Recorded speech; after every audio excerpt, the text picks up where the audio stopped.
During his 73 years as a Christian brother, Brother Terence McLaughlin has served as an assistant principal, superintendent, director of education, CBU's president, and a member of the CBU Board of Trustees. His teaching journey has taken him to 4 states and to London, England.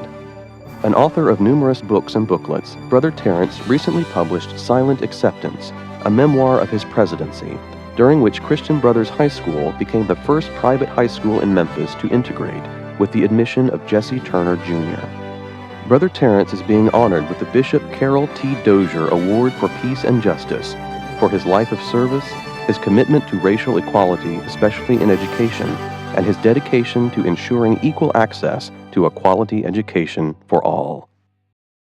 I think when the brothers came in to Memphis in the 1870s, I think they were like Bishop Dozier. They were daredevils, they were risking. They were only here 5 years. And they graduated a person in a master's program, a student, Monteverdi, a famous name in Memphis, John Monteverdi. He came here after graduating from St. Louis University and decided he wanted a master's degree. Within 5 years, the brothers had a master's degree. They were doers and shapers. And that's what I see that Bishop Dozier was. And so I think CBU now, if it's carrying on the tradition and the value system that it always has had, is doing the same work that Dozier did. And I think really what I see is that, yes, CBU needs Memphis, but Memphis needs CBU. It has to be a practical, down-to-earth approach. We can dream of peace, we can dream of justice, but we have to ask ourselves, what are we doing about each? And I think not only in our personal life, but we have to look at our curriculum to see that we do have courses, strong ones with a justice issue, strong courses with an ethics issue, strong courses with the idea of how we can help the needs of Memphis.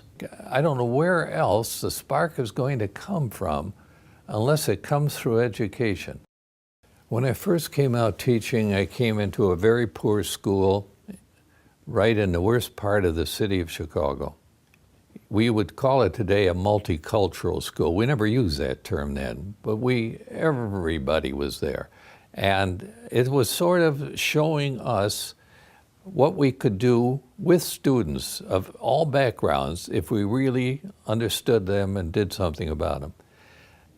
You know, it would have been nice, as I think back, in 1963, if Bishop Dozier were here when we integrated to high school.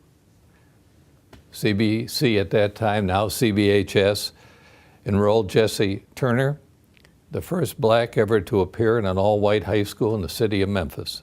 And if Dozier had been here, it would have been a celebration instead of a conflict. I'm the only one living now who was involved in the process, except the boy that we took in. And I thought that it better put it in writing to show the culture of the city at the time, why it was a problem or why it was a challenge, but having the boy in the school, what are we now doing, which maybe generations later on will question us of why we didn't do this sooner, as we question the generation before us. You know, I think receiving awards are very reflective moments. You ask why. Many times it was strictly because you happened to be the person who was there at the time, and maybe if someone else was there, they would have done it better. So many of the brothers right here in Memphis who did such great things, and they didn't receive any kind of an award. There was no poet in the press box for them, no who's who for them, and that makes it even more humbling. So what I feel we're doing when we award a brother, we're awarding all the brothers' work that's going on, but they select one because of convenience or some other way to accept it in the name of that group. I admire any young man or any young woman today who will become a sister or brother or priest or even volunteer, because the culture of the world is so foreign to what we are supposed to be doing. It's far more difficult, I think, today than when I joined, because we had a support group out there. Our family, the church, the neighborhood, everybody sort of said, wow, that is great. Now they're saying, why? And they sort of look at you as somewhat odd, instead of being a hero of the past.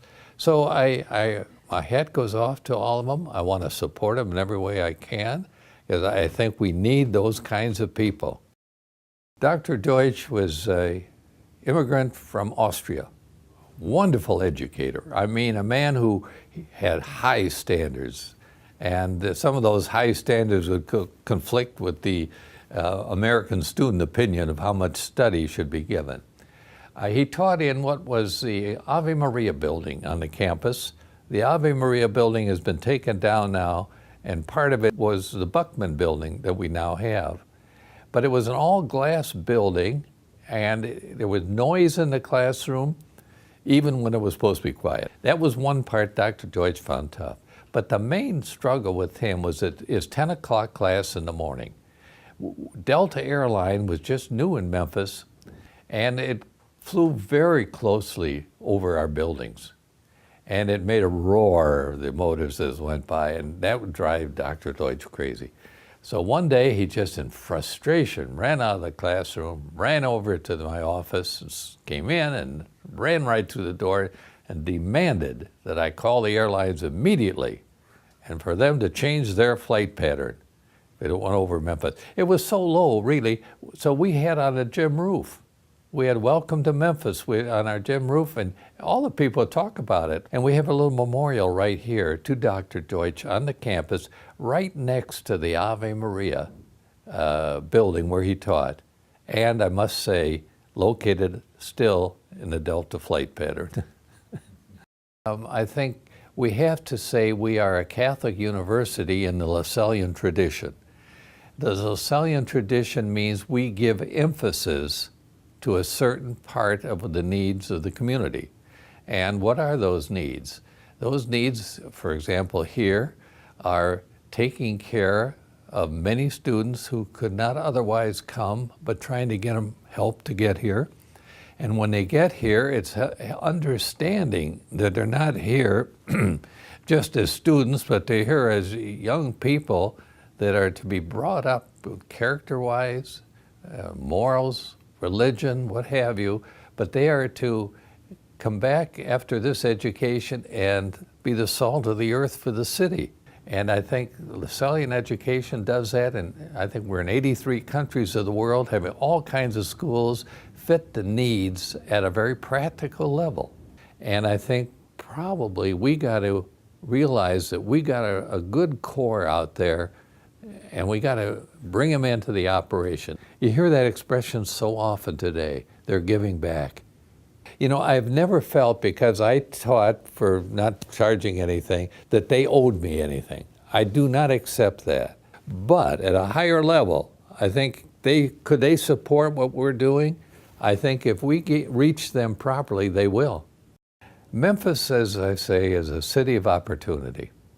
And when I read in Time magazine, 1968, after Martin Luther King was killed, how Time magazine described this city, I couldn't believe it. It said Martin Luther King was killed in a backwater, decaying river town, Memphis, Tennessee. I couldn't believe it, and I don't believe it. But I think we got so much that we can do here. And I think there is so much being done for good that it has to be recognized. We do have our faults. We do have too much poverty. We do have too much friction among the races. But nevertheless, I think it's a city of opportunity if we take the Bishop Dozier spirit, the CBU spirit, and the alumni spirit, and the lay spirit that's in there with the brothers. I think we got the formula for success.